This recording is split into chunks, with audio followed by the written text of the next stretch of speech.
5 મિનિટમાં બાસુંદી બનાવી શકાય તેવું પ્રીમિક્સ એક વખત બનાવીને 12 મહિના સુધી સાચવો. તો આ બાસુંદી પ્રીમિક્સ બનાવવા માટે નાનકડું મિક્સર જાર લઈ લીધું છે, જેની અંદર આપણે 5 નંગ એલચીની લીધી છે. તો એલચીને આપણે છાલ સાથે લીધી છે. હવે ગળપણ માટે આપણે અહીંયા અડધા કપ જેટલી ખાંડ નાખીશું. તો ખાંડનું પ્રમાણ તમે તમારા ટેસ્ટ અકોર્ડિંગ ઉપર નીચે કરી શકો છો, કારણ કે ઘણાને મોડી બાસુંદી ભાવતી હોય છે તો ઘણાને એકદમ સ્વીટ. હવે અહીં મેં 1/4 કપ જેટલા કાજુ, બદામ અને પિસ્તાનો ચૂરો લીધો છે. તો અહીં પ્રીમિક્સ બનાવતી વખતે આપણે 2 પદાર્થ એવા લીધા છે જેનામાં એની એક્સપાયરી ડેટ ચેક કરવાની હોય છે. એક છે આ મિલ્ક પાવડર અને બીજું છે કાજુ, બદામ અને પિસ્તા. તો ત્રણેયની એક્સપાયરી ડેટ જોઈ લેવાની. આ પ્રીમિક્સને તમે 1 વર્ષ સુધી સ્ટોર કરીને રાખી શકો છો. 1 કપ જેટલું આપણે મિલ્ક પાવડર નાખીને આને એકવાર પીસી લીધું છે. હવે આની અંદર આપણે 2 ટેબલસ્પૂન જેટલો તપકીરનો લોટ એટલે કે આરારોટ નાખીશું, જેને આપણે ફરાળી પેટીસની બાઇન્ડિંગ માટે યુઝ કરતા હોઈએ છીએ.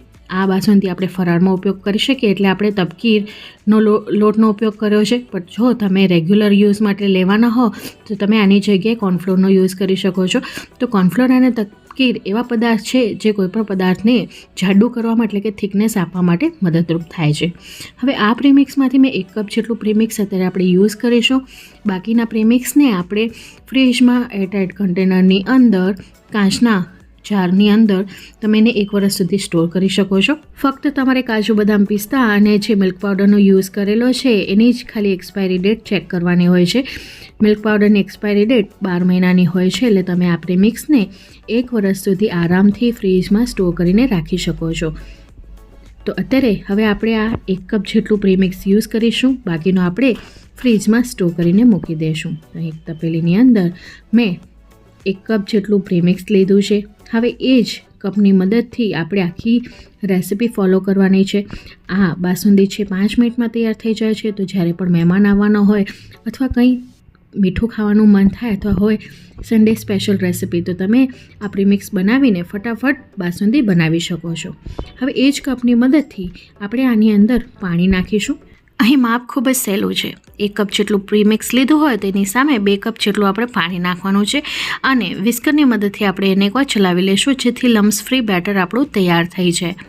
એકવાર સારી રીતે મિક્સ કરી લીધા બાદ હવે આની અંદર આપણે રૂમ ટેમ્પરેચરનું દૂધ નાખીશું. તો અહીં તમે સાદું કે ફૂલ ફેટવાળું કોઈ પણ દૂધનો ઉપયોગ કરી શકો છો. જો તમારા ઘરમાં ફેરિયાવાળું દૂધ આવતું હોય તો એનાથી પણ તમે આ બાસુંદી સારી એવી બનાવી શકો છો.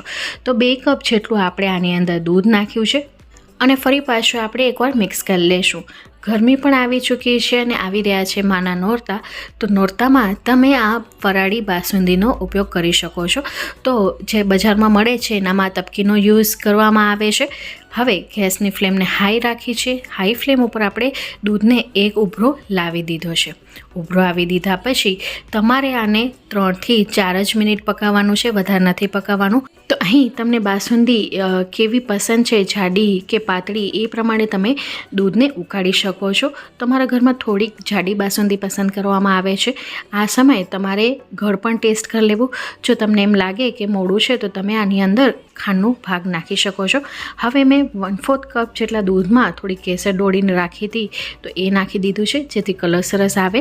આપણે અહીં આને 4 મિનિટ સુધી ઉકાળી લીધું છે. 4 મિનિટ પછી આવી રીતે ચમચાની પાછળ આંગળી ફેરવતા તમે જોઈ શકો છો કે દૂધ આપણું ઘાટું થઈ ચૂક્યું છે. તો ગેસની ફ્લેમને બંધ કરી દઈશું, કારણ કે આ મિશ્રણ ઠંડુ થઈ ગયા પછી વધારે ઘાટું થશે. તો અમારા ઘરમાં આટલી જાડી બાસુંદી ખાવાનું લોકો પસંદ કરે છે. તો આ બાસુંદી તૈયાર છે. હવે ગાર્નિશિંગ માટે આપણે કાજુ, બદામ અને પિસ્તાની કતરણ નાખીશું, જેથી માર્કેટ જેવો લુક આવે.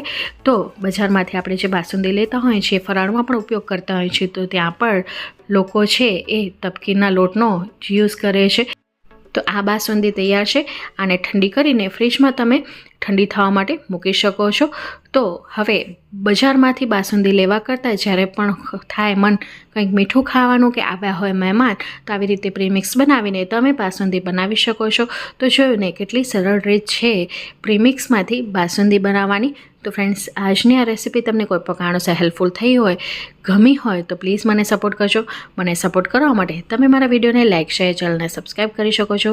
બાજુમાં આપેલી બેલ બટનને દબાવીને ઓલનું નોટિફિકેશન દબાવજો, જેથી મારા આવનારા વિડીયોઝની નોટિફિકેશન તમને મળતી રહે. હું ફરી મળીશ હજી એક આવી જ નવી રેસિપી સાથે. ત્યાં સુધી આવજો. Bye, take care, thanks for watching.